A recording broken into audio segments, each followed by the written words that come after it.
All right. So, my name is Tanner Bell. I am an anthropology student here at the University of Wyoming, and I am doing a project on Chaco Canyon and their medical traditions for medical anthropology.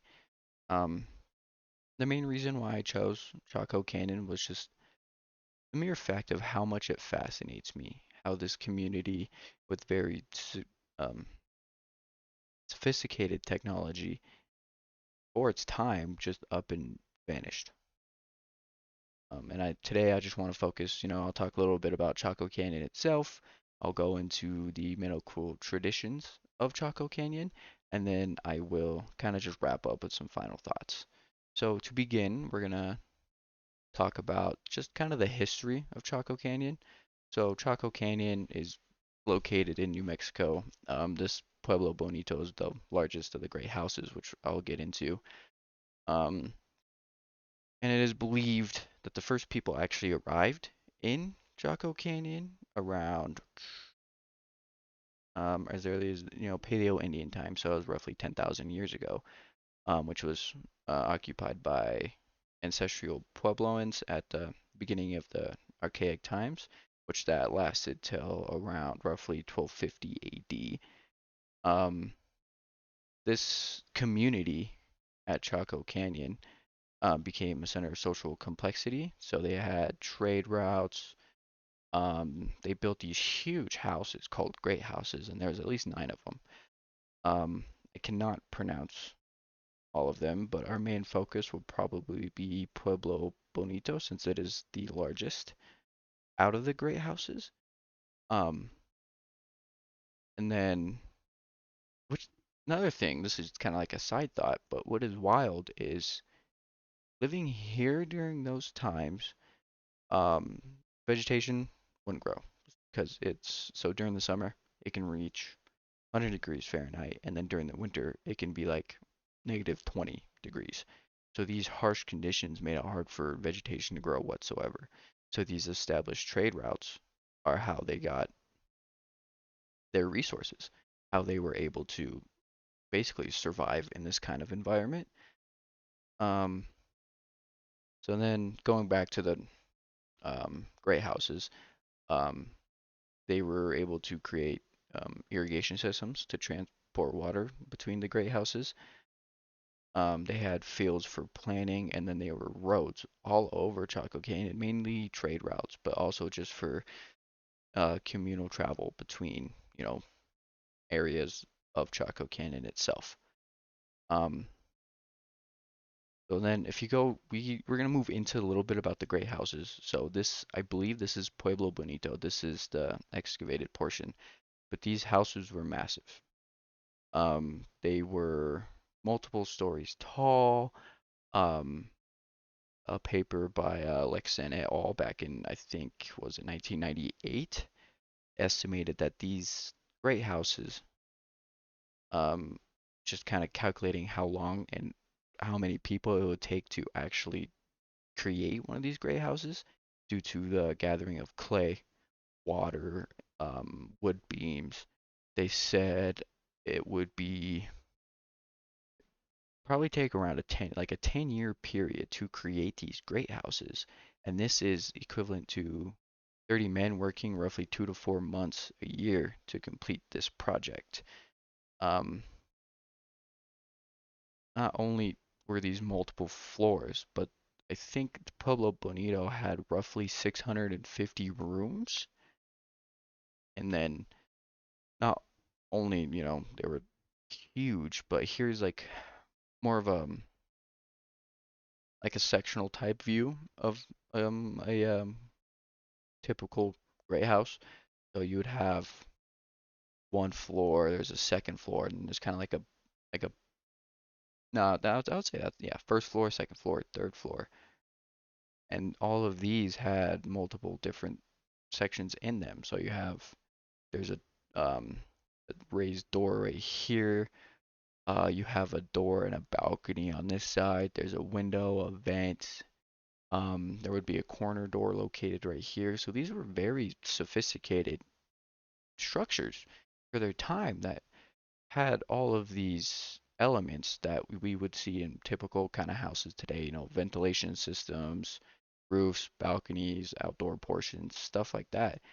And not only are they have all these details on the inside, but these walls were so thick that it just made the strength of the structure itself a lot a lot better, basically. So they used Gary says floors were constructed from primary and secondary pine beams, and then covered with a mud plaster. So um, you have the beams, which would be kind of in the lower right, about right here. You have these beams, which were then covered in mud plaster, and then bricks were laid on the outside. So then from this, we're gonna actually, boom, we're gonna go right into the medical traditions. So these medical traditions are actually quite fascinating because they used fossils, marine fossils, and then stones that were created by water. They would use these stones, clay, fossils, marine fossils specifically, to then grind up into this powder to be either consumed or they would um, use it in ritualistic practices, I believe. So they would, the reason why they actually used marine fossils and stones created by the water is that they believed in the notion of the spiritual and transformative powers that the water has. Um, Not only so, this they also related this back to an interview done in 1890. They asked a Navajo shaman basically what these stones were used for, and he said so he had these fossils in his own healing bundle, and he also explained how they would scrape the flakes of the fossils into a tonic, which then would be given to the patient with a iridescent fossilized shell um, on top of the medicine bowl.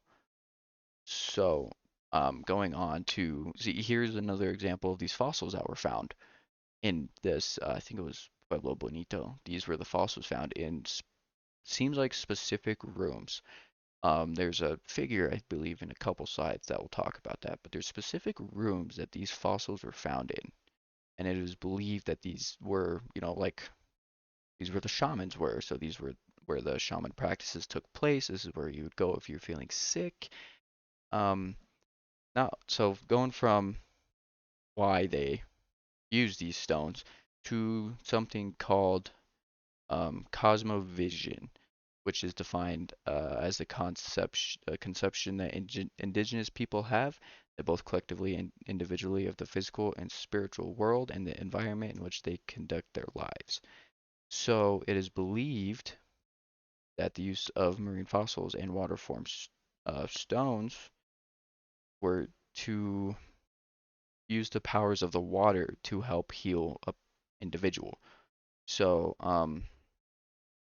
not only it is believed, another thing, it is believed that because these were found in multiple different areas, so they had, if I can find it here, so during excavations, there was these fossils and this evidence of using these fossils in medical practices were also found in Pecos Pueblo, nearly identical and exact quantities that were found in um, Pueblo Bonito. And then not these here, let's get to this. Those are my train of thought on that one. So here is interesting. So you have the yellow is fossils present, and then the blue is medicine stones. So those stones that they use to grind up into powder are blue. So you have seems like very specific rooms that the shamans practice these medical traditions in. So you have um, the blue right here in this larger area. There's another circular room, and then you have two smaller rooms that had these medicine stones. And then with the fossils, these were kind of scattered throughout, in multiple of these different rooms, which I personally believe that these fossils were just they're kind of being held onto by individuals themselves. Um, kind of just kind of like you keep ibuprofen in your cabinet, as in like just in case you're not feeling very well. But if they had something seriously wrong with them, I believe, and this is my personal like observation and opinion on how these are laid out, I believe if they had a real issue, they would visit one of these um, areas where these medical stones are found to get actual treatment, and for the shaman to um, do a procedure to help them recover from whatever ailment they had. So, and then going on, here's some more of these fossils that were found. So these are um, ammon ammonite shell fossils, which were from Pueblo Alto, and they have signs of wear and scraping, oh, and reconstruction on them. So they were used multiple times, they were grinded on multiple times. So this just shows how they would use it and what they would, how often they would use them. Here's even more of the fossils. Half of a fossil bivalve. So this also has evidence of scraping and use and wear. Um, as you can see, kind of right here in the middle, you can see evidence of scraping, and then more on this side, you can kind of see it on top, how it's not very level, how it seems like they scraped off uh, these portions of these fossils. So the use of these stones, right? They found the stones created by water, so they found them in rivers and they grinded these stones up into a powder that they would then, or clay. They would also include clay in this powder that they would ingest.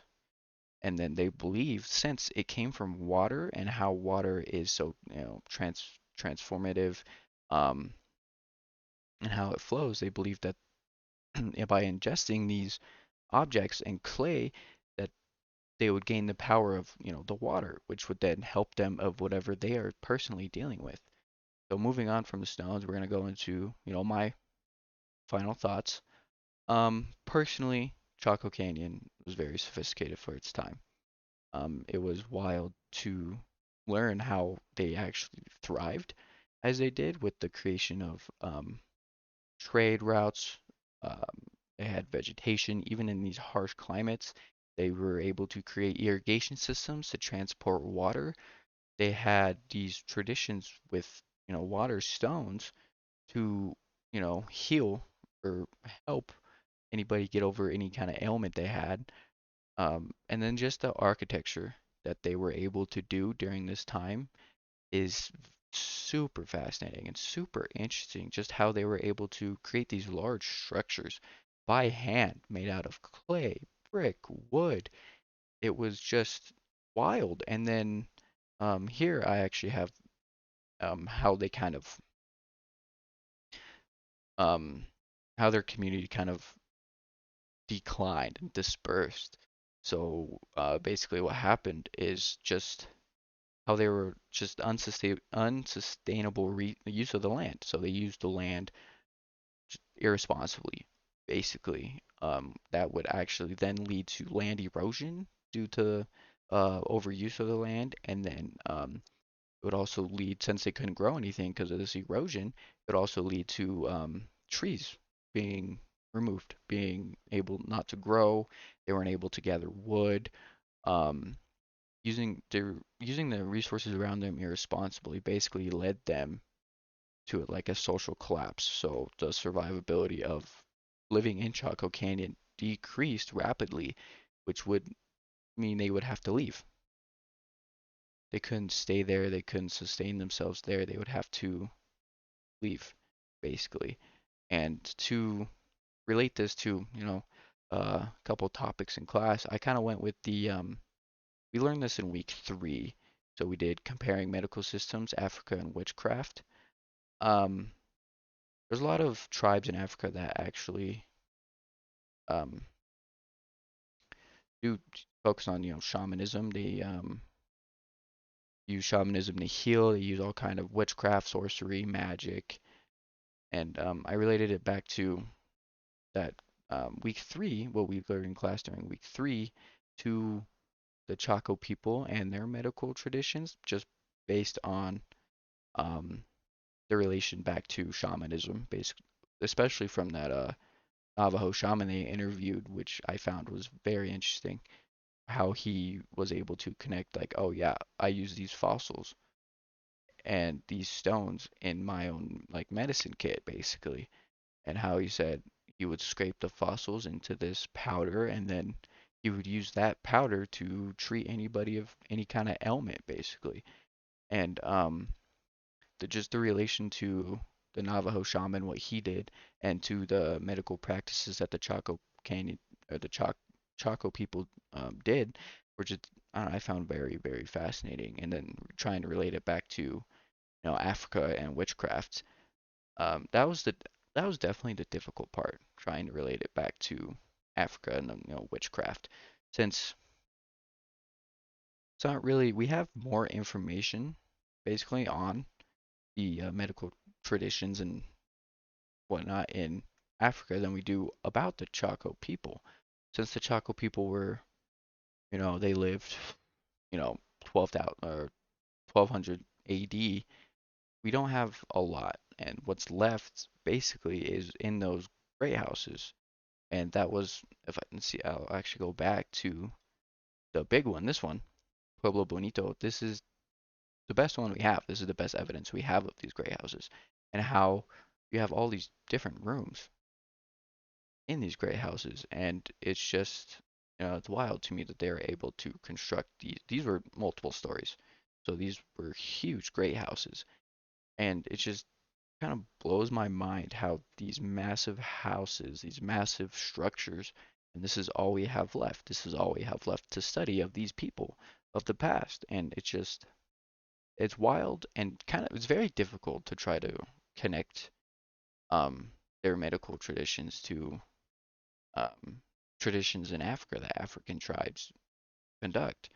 I did have a very hard time doing that, but I do believe it connects to African witchcraft, since a lot of the topics that we discussed that week were about, you know, different healing traditions that are conducted in these tribes, and shamanism is a huge one. I do believe in both the African tribes and as well as in Chaco Canyon and these how these people and what these people practiced. So, basically, in conclusion, I do believe Chaco Canyon is very, very fascinating. Just how they were able to have this sophisticated community for so long, but then they were irresponsible with their resources, with the land use, which then all came crashing down, and they couldn't survive there anymore, and it just kind of you had to move. They had to move. They couldn't survive there anymore. But this was my kind of video presentation about Chaco Canyon and their medical traditions. Um, I appreciate you for watching and have a wonderful day.